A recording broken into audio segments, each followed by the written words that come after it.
திருச்சிற்றம்பலம். ஓம் சிவா திருச்சிற்றம்பலம். திருச்சிற்றம்பலம். குருவே சரணம். திருச்சிற்றம்பலம். குருவே சரணம். நம சிவாய். நம சிவாய. நம சிவாய். நம சிவாய. நம சிவாய். நம சிவாಯ. ಗುರುದೇವ, ಈ ನಮಗೆ ಸಾಮಾನ್ಯವಾಗಿ ಯಾವುದೇ ಒಂದು ಈ ಮನುಷ್ಯನ ಜೀವನ ಸದ್ಗತಿ ಪಡಿಬೇಕು ನಾವು ಅಂತ ಹೇಳಿ ಒಬ್ಬೊಬ್ಬರು ಒಂದೊಂದು ದಾರಿನ ಉಪಯೋಗಿಸ್ತಾರೆ. ಅದರಲ್ಲಿ ಭಕ್ತಿ ಮಾರ್ಗ ಕೆಲವರು ಹೋಗ್ತಾರೆ, ಕೆಲವರು ಇನ್ನೇನೋ ಸಾಧನೆ ಮಾಡ್ತಾರೆ, ಕೆಲವರು ಸೇವೆ ಮಾಡ್ತಾರೆ. ಸೇವೆ ಅನ್ನೋದು ಒಂದು ಮಾರ್ಗ. ಬೇರೆ ಬೇರೆ ಬೇರೆ ಬೇರೆ ಮಾರ್ಗಗಳನ್ನು ಉಪಯೋಗಿಸ್ಕೊಂಡು ಗುರಿ ಮಾತ್ರ ನಾವು ಮುಕ್ತಿ ಪಡಿಬೇಕು ಅನ್ನೋದು ಅವರಿಗೆ ಎಲ್ಲರಲ್ಲೂ ಅದೊಂದು ಆಸೆ ಇರುತ್ತೆ. ಈ ಮಾರ್ಗಗಳೆಲ್ಲ ಯಾವುದು ಉತ್ತಮ? ಈಗಿನ ಕಾಲಘಟ್ಟಕ್ಕೆ ಕೆಲವೊಂದು ಕಾಲಘಟ್ಟಕ್ಕೆ ಕೆಲವೊಂದಿರುತ್ತೆ. ಈಗ ಪುರಂದರದಾಸರು, ಕನಕದಾಸರು ಅವರೆಲ್ಲ ಇದ್ದಾಗ ಭಕ್ತಿ ಮಾರ್ಗ ತುಂಬ ಚೆನ್ನಾಗಿತ್ತು. ಅದಕ್ಕಿಂತ ಸ್ವಲ್ಪ ಹಿಂದೆ ಹೋಯಿತು ಅಂತಂದರೆ ಕಠಿಣವಾದ ಮಾರ್ಗಗಳು ಅದನ್ನೆಲ್ಲ ಮಾಡ್ತಾಯಿದ್ರು. ಆದರೆ ಇವತ್ತಿನ ನಮ್ಮ ಕಲಿಯುಗದ ಕಾಲಘಟ್ಟಕ್ಕೆ ಯಾವ ಮಾರ್ಗನ ಆರಿಸ್ಕೊಂಡ್ರೆ ಒಳ್ಳೆಯದಾಗತ್ತೆ? ತಿರುಚಿಟ್ರಂಬಲಂ. ಎಲ್ಲ ಮಾರ್ಗಕ್ಕಿಂತ ಶ್ರೇಷ್ಠವಾದ ಮಾರ್ಗ, ಸುಲಭವಾದ ದಾರಿ, ಬೇಗ ಭಗವಂತ ಒಲಿಯುವ ಸ್ಥಿತಿ ಭಕ್ತಿ ಮಾರ್ಗಕ್ಕೆ. ಈ ಭಕ್ತಿ ಮಾರ್ಗ ಅಂತ ಹೇಳಿದರೆ ಅದು ಮುಗ್ಧತೆ, ಸತ್ಯ. ಅದು ಅವನವನ ಭಕ್ತಿಗೆ ತಕ್ಕವಾಗಿ ಅವನು ಪೂಜೆ ಮಾಡಬಹುದು. ಅವನು ತುಳಸಿ ಇಟ್ಟು ಪೂಜೆ ಮಾಡಬಹುದು, ಅಲ್ಲ ಮೃಷ್ಟಾನ್ನ ಭೋಜನ ಇಟ್ಟು ಕೂಡ ಪೂಜೆ ಮಾಡಬಹುದು. ಈ ಭಕ್ತಿಗೆ ಬೇಗ ಭಗವಂತ ಒಲಿಯುವುದು. ಆದ ಕಾರಣ ಭಗವಂತ ಮತ್ತು ಭಕ್ತಿ ಯಾವುದೇ ಮಾರ್ಗದಲ್ಲಿ ಹೋದರೂ, ಯಾವುದೇ ರಾಜಮಾರ್ಗ ಆದರೂ ಸರಿ, ಜ್ಞಾನ ಮಾರ್ಗ ಆದರೂ ಸರಿ, ಕರ್ಮ ಮಾರ್ಗ ಆದರೂ ಸರಿ, ಯಾವುದೇ ಹಠಯೋಗ ಆದರೂ ಸರಿ, ಯಾವುದೇ ಸಾಧನೆ ದಾರಿಯಲ್ಲಿ ಹೋದರೂ ಕೂಡ ಅಲ್ಲಿ ಭಕ್ತಿ ಬೇಕೇ ಬೇಕು. ಆ ಭಕ್ತಿ ಅಂತ ಹೇಳಿದರೆ ಪ್ರೀತಿ. ಪ್ರೀತಿ ಇಲ್ಲದಿದ್ದರೆ ಯಾವುದೂ ಒಲಿಯುವುದಿಲ್ಲ. ಒಂದು ಕಾಲದಲ್ಲಿ ಸತ್ಯ ಇತ್ತು ಎಲ್ಲರ ಹತ್ರ. ಯಾವಾಗ? ಕೃತಯುಗದಲ್ಲಿ, ಸತ್ಯಯುಗದಲ್ಲಿ. ಆಗ ಏನು ಮಾಡಬೇಕಾಗಿಲ್ಲ. ಪ್ರತಿಯೊಬ್ಬನೂ ಅಷ್ಟು ಶಕ್ತಿಶಾಲಿಯಾಗಿದ್ದ, ಅಷ್ಟು ಜ್ಞಾನವಂತನಾಗಿದ್ದ. ಒಬ್ಬರನ್ನು ನೋಡುವ ಒಬ್ಬರಿಗೆ ಗೊತ್ತಾಗ್ತಾ ಇತ್ತು, ಪ್ರಕೃತಿಯನ್ನು ನೋಡೋಗಲೇ ಗೊತ್ತಾಗ್ತಾ ಇತ್ತು ಅವರಿಗೆ ಏನು ನಡೀತದೆ ಅಂತೇಳಿ. ಅಂಥ ಒಂದು ಪ್ಯೂರಿಟಿ ಇತ್ತು, ಅಂಥ ಒಂದು ಪ್ಯೂರ್ ಸೋಲ್ ಆಗಿತ್ತು. ಇದು ಸತ್ಯ ವಿಚಾರ.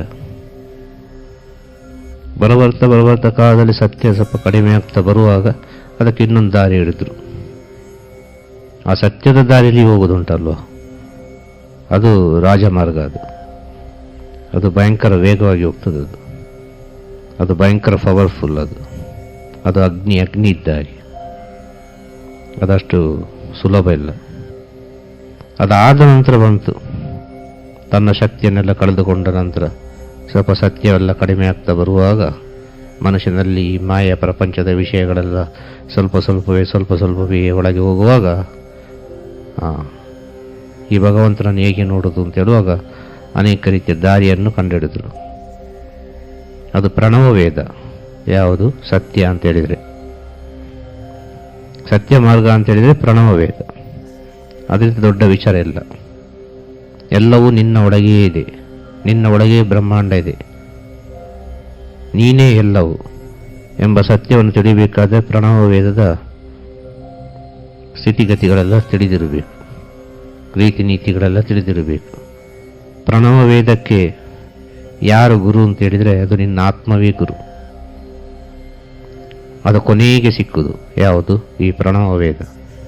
ಎಲ್ಲ ಗುರುವಿನ ಸೇವೆ ಎಲ್ಲ ಮಾಡಿ ಮಾಡಿ ಮಾಡಿ ಮಾಡಿ ಕೊನೆಗೆ ಆ ಶಿಷ್ಯನಾದವ, ಆ ಭಕ್ತನಾದವ ಆ ಪ್ರಣವ ವೇದಕ್ಕೆ ಬಂದು ಮುಟ್ಟಬೇಕು. ಆ ಪ್ರಣವ ವೇದಕ್ಕೆ ಬಂದು ಮುಟ್ಟಿದ್ರೆ ಪ್ರಕೃತಿ ಹತ್ರ ಒಂದಾದ ಅಂತ ಹೇಳ್ಬೋದು. ಅಂಥ ಒಂದು ಸ್ಥಿತಿಯನ್ನು ಕಂಡುಕೊಳ್ಬೋದು. ಹೇಳೋದತ್ತಾಯ್ತಾ? ಸತ್ಯದ ಕಾಲದಲ್ಲಿದ್ದದ್ದು ಪ್ರಣವ ವೇದ. ಅದಾದ ನಂತರ ಬಂತು ಋಗ್ವೇದ. ಈ ಋಗ್ವೇದ ಬಹಳ ಕಷ್ಟ. ಈ ಋಗ್ವೇದದಲ್ಲಿ ಅನೇಕ ರೀತಿಯ ವಿಚಾರಗಳುಂಟು. ಈ ಋಗ್ವೇದದ ಕೊನೆಯ ಕಾಲದಲ್ಲಿ ಯಜ್ಞ ಯಾಗಾದಿಗಳೆಲ್ಲ ಬಹಳಷ್ಟು ಪ್ರಾಮುಖ್ಯತೆಯನ್ನು ಪಡೆಯಿತು ಋಗ್ವೇದದಲ್ಲಿ. ಆದ ಕಾರಣ ಅಲ್ಲಿಂದ ಯಜುರ್ವೇದ ಪ್ರಾರಂಭವಾಯಿತು. ಋಷಿಗಳ ಮಾತು ಋಗ್ವೇದವಾಯಿತು. ಅದು ಸತ್ಯವಂತ ಸ್ಥಿತಿಯಲ್ಲಿತ್ತು. ಈ ಋಗ್ವೇದದಲ್ಲಿ ಕೊನೆಗೆ ಒಂದು ವಿಷಯ ಬಂತು. ಋಗ್ವೇದ ಬರಬೇಕು ಅಂದರೆ ಪ್ರಣವ ವೇದ ಬೇಕು. ಆ ಪ್ರಣವ ವೇದದಿಂದಲೇ ಋಗ್ವೇದವನ್ನು ಹೇಳಲಿಕ್ಕಾಯಿತು. ಅದಾದ ಮೇಲೆ ಬಂತು ಯಜುರ್ವೇದ. ಎಲ್ಲ ಯಜ್ಞ ಯಾಗಾದಿಗಳಿಂದ ಅನೇಕ ರೀತಿಯ ಈ ಪಂಚಭೂತಗಳ ಶಕ್ತಿಯಿಂದ ತನ್ನ ಶಕ್ತಿಯನ್ನು ಅದಕ್ಕೆ ಕೊಟ್ಟು ಅದರಿಂದ ಒಂದೇನೋ ಒಂದು ಪಡ್ಕೊಳ್ತಾ ಇದ್ರು. ಅವರವರ ಸಾಧನೆಗೆ ತಕ್ಕವಾಗಿ, ಅವರವರ ಜ್ಞಾನಕ್ಕೆ ತಕ್ಕವಾಗಿ. ಅಷ್ಟು ಶುದ್ಧಾಚಾರ ಬೇಕಿತ್ತು, ಅದಕ್ಕೆ ಅಷ್ಟು ಪವಿತ್ರ ಸ್ಥಿತಿ ಇರಬೇಕಿತ್ತು. ಇದೆಲ್ಲ ಸತ್ಯಸ್ಥಿತಿ. ಅದಾದ ಮೇಲೆ ಬಂತು ಸಾಮವೇದ. ಸಾಮವೇದ ಅಂತ ಹೇಳಿದರೆ ಎಲ್ಲ ನಾದ, ಸಂಗೀತ, ಸ್ವರಗಳು ಎಲ್ಲವೂ ಮನುಷ್ಯನಿಗೆ ಬೇಕಾದದ್ದೇ. ಮನುಷ್ಯನೆಲ್ಲ ನರನಾಡಿಗಳಿಗೆ ಬೇಕಾದಂಥ ಸ್ಥಿತಿ ಅದು. ಈ ಸಾಮವೇದ ಅಂತ ಹೇಳಿದರೆ ಎಲ್ಲರಿಗೂ ಬೇಕಾಗ್ತದೆ. ಅದು ಅಷ್ಟೊಂದು ಆನಂದವನ್ನು ಕೊಡುತ್ತದೆ. ಅದು ಯಾಕೆ ಅಷ್ಟು ಸತ್ಯದಲ್ಲಿ ಹೋಗ್ಲಿಕ್ಕೆ ಆಗಲಿಲ್ಲ. ಸ್ವಲ್ಪ ಸತ್ಯ ಕಡಿಮೆ ಆಯಿತು. ಸತ್ಯ ಕಡಿಮೆ ಆಗುವಾಗ ಬೇರೊಂದು ದಾರಿಯನ್ನು ಹುಡುಕಿದರು. ಹೇಗೆ ಭಗವಂತ ಒಲಿತಾನೆ, ತನ್ನ ಒಳಗೆ ಆನಂದವನ್ನು ಹೇಗೆ ಕಂಡುಕೊಳ್ಬೋದು ಅಂತ ಹೇಳುವಾಗ ಅಲ್ಲಿ ಬಂದಂಥ ವಿಚಾರ ಸಾಮವೇದ. ಒಂದಲ್ಲ ಒಂದು ರೀತಿಯಲ್ಲಿ ಪರಿವರ್ತನೆ ಆಗ್ತಾ ಹೋಯಿತು. ಒಂದೇ ವಿಚಾರ ಪರಿವರ್ತನೆ ಆಯಿತು ಇಲ್ಲಿ. ಅದಾದ ಮೇಲೆ ಬಂತು ಈಗ ನಡೆಯುತ್ತಿರುವ ವೇದ, ಅಥರ್ವಣ ವೇದ. ವಿಜ್ಞಾನ, ಸೈನ್ಸ್. ಒಂದು ಆಗುವುದಿಲ್ಲ ಅಂತ ಹೇಳಿದರೆ ಅದು ಆಗ್ತದೆ ಅಂತೇಳಿ ಮಾಡಿ ತೋರಿಸುವ ಒಂದು ಸ್ಥಿತಿ ಬಂತು. ಇದರಲ್ಲಿ ಒಳ್ಳೆಯದುಂಟು, ಕೆಟ್ಟದುಂಟು. ಇದು ಈಗ ನಡೀತಿರುವ ವಿಜ್ಞಾನ, ವಿಜ್ಞಾನ ಯುಗ.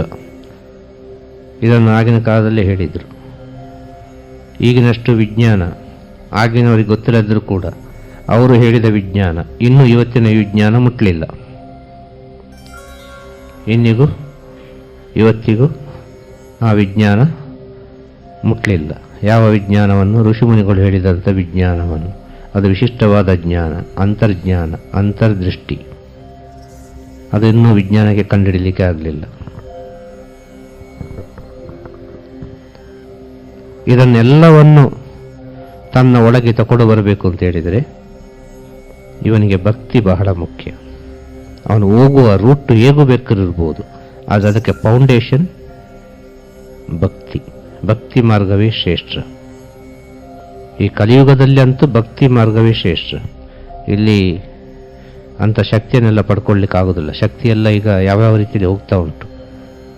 ನೀನು ಎಷ್ಟು ನಿನ್ನ ಶಕ್ತಿಯನ್ನು ಕಟ್ಟಿ ಇಡಬೇಕು ಅಂತ ಹೇಳಿದರು, ನಿನ್ನ ಒಳಗೆ ಇಡಬೇಕು ಅಂತ ಹೇಳಿದರು, ಯಾವುದೋ ಒಂದು ರೀತಿಯಲ್ಲಿ ಅದು ಹೊರಗೆ ಹೋಗ್ತಾನೆ ಉಂಟು. ಆಗ ಇಲ್ಲಿ ಬೇಕಾದ್ದು ಭಕ್ತಿ ಮಾರ್ಗ. ಭಕ್ತಿ ಮಾರ್ಗ ಶ್ರೇಷ್ಠ ಮಾರ್ಗ.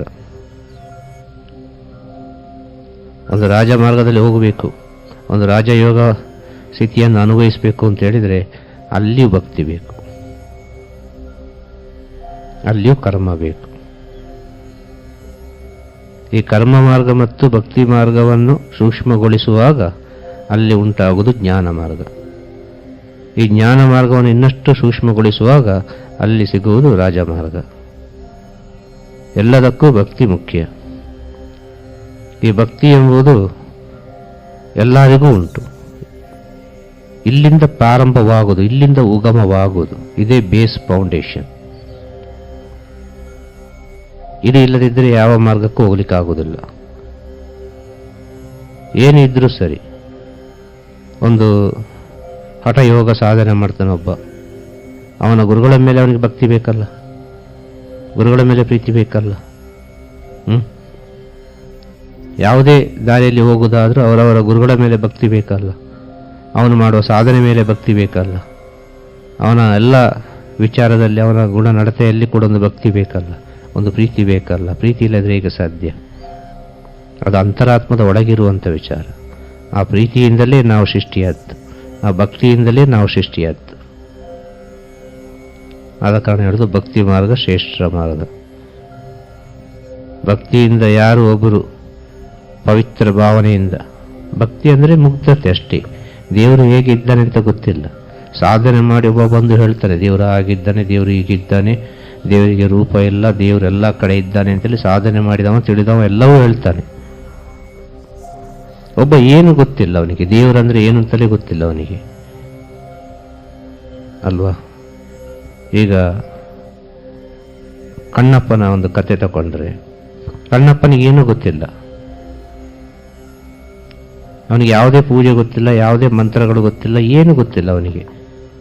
ಭಕ್ತಿ ಇತ್ತು, ಸತ್ಯವಾದ ಭಕ್ತಿ ಇತ್ತು. ನಾನು ಊಟ ಮಾಡುವಾಗ ಶಿವ ಕೂಡ ಊಟ ಮಾಡಬೇಕು ಅಂತ ಹೇಳಿದ. ಶಿವನಿಗೆ ಏನು ಕೊಡಬೇಕು ಅಂತಲೇ ಗೊತ್ತಿಲ್ಲ. ತಾನು ಊಟ ಮಾಡುವ ಮಾಂಸವನ್ನೇ ತಂದಿಟ್ಟ. ಶಿವ ಊಟ ಮಾಡೋದಿಲ್ಲ. ಇದು ಕತೆ.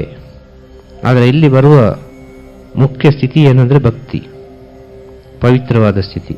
ಭಕ್ತಿಯಿಂದ ಕರೆದ ಶಿವನನ್ನು ಬಾ ಅಂತ ಹೇಳಿ. ಆ ಭಕ್ತಿ ಅಂದ್ರೆ ಏನು? ಮುಗ್ಧತೆ. ಏನು ಗೊತ್ತಿಲ್ಲ, ಅದು ಮಗುವಿನಂಥ ಸ್ಥಿತಿ ಭಕ್ತಿ ಅಂತ ಹೇಳಿದ್ರೆ.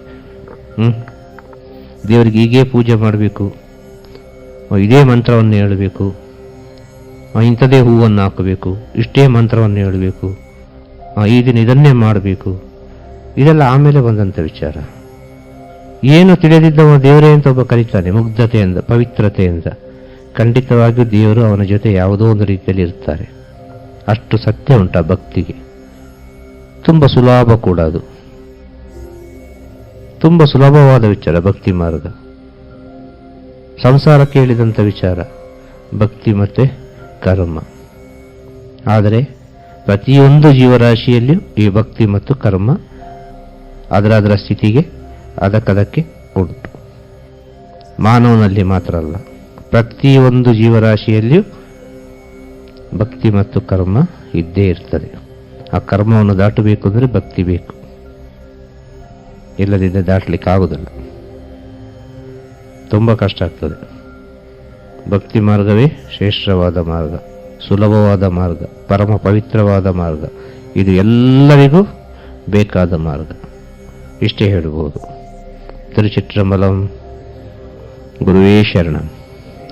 ನಮಃ ಶಿವಾಯ, ನಮಃ ಶಿವಾಯ, ನಮಃ ಶಿವಾಯ.